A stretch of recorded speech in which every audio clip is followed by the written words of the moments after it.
नहमदुहु व नुसल्ली अला रसूलिहिल करीम अम्मा बाद फ़अऊज़ु बिल्लाहि मिनश शैतानिर रजीम बिस्मिल्लाहिर रहमानिर रहीम।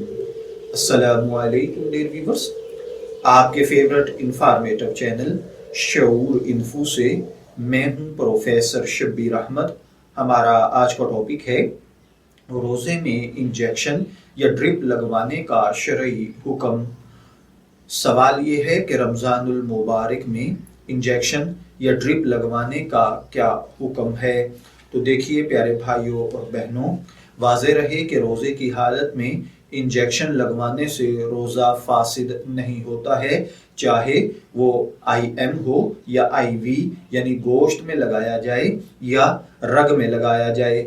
इस तरह ड्रिप लगवाने से भी रोज़ा नहीं टूटता है, लिहाजा रोज़े की हालत में बीमारी की वजह से इंजेक्शन या ड्रिप लगवा सकते हैं। बिला ज़रूरत ताकत के इंजेक्शन या ड्रिप लगाना मकरूह है। मैं दुआगो हूँ कि अल्लाह ताला हमें इन बातों को समझकर इनके मुताबिक अमल करने की तौफीक अता फरमाए। शब्बीर अहमद को इजाज़त दीजिए, फिर हाजिर होंगे किसी नए टॉपिक के साथ। तब तक के लिए अल्लाह हाफिज़।